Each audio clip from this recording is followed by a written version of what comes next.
serious, what's a dark secret you want to get off of your chest? When I was 7 I was home alone. I called 911 due to a house fire that consumed half the house, and they found me outside. My mother, who was at work, I was a latchkey kid, was told by the fire department that it was an electrical fire. In truth, I had a lighter and was fascinated by fire. I was burning the little tassels at the end of the blanket on my bed, putting them out before it caught the whole blanket on fire, until I wasn't able to and the whole bed caught fire. An electrical outlet shorted out from the heat, which caused the fireman to think that was the cause. I'm 40 now. My mother still doesn't know the truth, and I still remember it all vividly, complete with the heat on my face as I tried in vain to put out the bed. Edit. Wow. Top comment and some unique awards I've never seen given.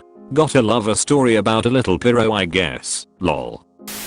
A friend goes on and on about how many Twitch followers he has, and how he's getting so big as a streamer, etc. He doesn't know that most of his followers/viewers are me. He was so depressed that nobody was tuning in that I used a Google Worksite account and a ton of aliases to spawn Twitch accounts to follow/watch him.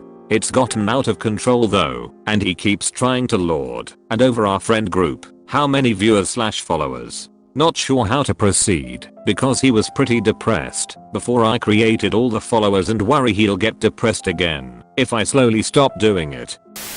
I worked on SpongeBob SquarePants, the Yellow Avenger, and know for a fact that the game cannot be 100% completed on the DS version, 99% maximum. Not my fault, but I hate that it shipped like that and feel sorry for anyone who seriously tried.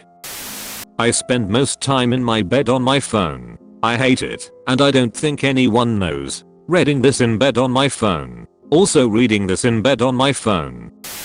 I want my brother and his fiance to lose everything they have, including custody and right to see their kids. They are awful, extremely manipulative people who took full advantage, financially, mentally, emotionally, of my elderly parents. I hate them with every fiber of my being. I suffered from horrific intrusive thoughts due to OCD, and for 28 years I thought something was wrong with me. That I may end up being a predator/murderer/psycho, even though all of the thoughts made me physically sick. I was genuinely scared to babysit my 2-year nephew alone, because what if I accidentally threw him down the stairs? I finally opened up to my therapist and she helped me work through it all, and I'm not triggered anymore, and I can finally live peacefully. I recently learned that the intrusive thoughts are so bad because your brain takes the stuff that disgusts you and makes that the invasive thought. Your intrusive thoughts are things that terrify you, so please don't feel like a bad person for having them. I told my fiancée on our first date that I don't want or like children. Kept saying it for 5 years, and then she got pregnant and decided to keep it, not blaming her for getting pregnant. Now she doesn't clean, cook or play with the kid because she is tired, and I'm stuck with all of it. She won't even teach him to sleep without diapers because she doesn't want to wake up in the middle of the night, so I have to deal with that as well. I love my son and would literally die for him, but this life is not for me, and I wish every day for death, just so I can rest and have peace. I don't really want to die, I just feel like it would be easier if I wasn't alive.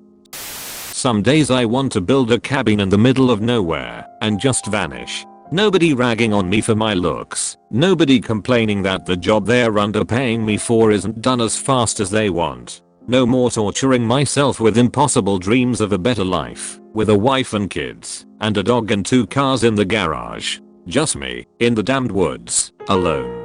No more scumbags saying it's God's will whenever something bad happens. It's also exhausting. I guess it's not so dark, but I absolutely hate that I mixed my friend groups together. It's one of the worst things I've ever done. So much drama happened because of that. I now feel like I don't belong in either group. Can't plan things with one group without people from the other. Feel like I'm purposefully excluding them. Can't talk about things that happened to me because hey, they're all basically one big weird group now. I feel like I lost so much, and I can't tell any of them that because how do you even say things like this? It's really suffocating sometimes.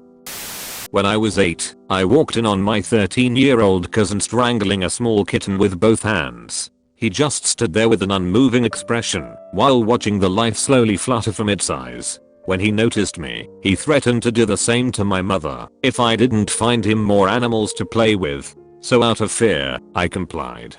For 2 months, I would get him frogs, hamsters, my grandmother's pet bunny, at one point any small animal of sorts, just to get him to leave me alone. The ordeal stopped when he was sent to the hospital for an anaphylactic reaction. He had a peanut allergy and was gone for 2 weeks. I never told anyone. He's 22 now and is seemingly normal. He's engaged to a pleasant woman who owns 3 cats. I fear for their safety. I was sheltered and spoiled my whole life by my mom because of my autism. Now that I'm an adult, I struggle to perform normal everyday tasks and feel no motivation to do them. I know it's not too late to change, but it's really difficult. I love my mom a lot, but I can't help but feel I've been let down in the long run. Perhaps when I've moved out and I'm forced to do those things, I'll feel a bit better about it. I feel this. Only difference is that I'm not diagnosed yet, but I'm suspected.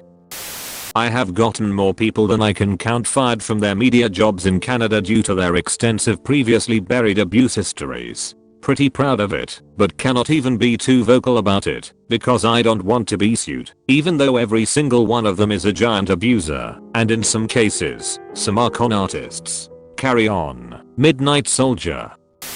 I haven't told my mother I'm gay, and when I do I know it's going to be a shit show. My dad is extremely loving and supportive of me and my boyfriend. My mum is openly homophobic and has no issues calling people slurs of any sort. Sorry to hear that. It's a shame that people still have to live like that in some places because of antiquated relatives and such. I would just get it over with, but obviously I know it's not that easy to do. Still, sooner or later there will be that day, so if I was you, I'd gather all the support I could, like from your father and such, and inform them you're about to come out to your mother and to expect things to become really shitty between the two of you. You cannot but love who you love, and that is perfectly fine. Anyone who wants to be part of your life will have to accept that, even if they'll struggle with it, but in the end your only option is to be who you are, and that's it. They'll have to deal with it eventually.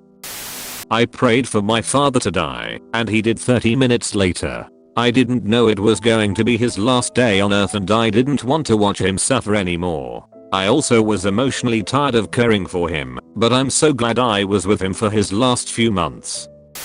I spend most of my day wondering if I'm a bad person. I'm good at seeing people for their best and most toxic traits, but it's hard to see myself, and it makes me feel really shitty knowing both my parents were born with manipulative behavior, and I might too.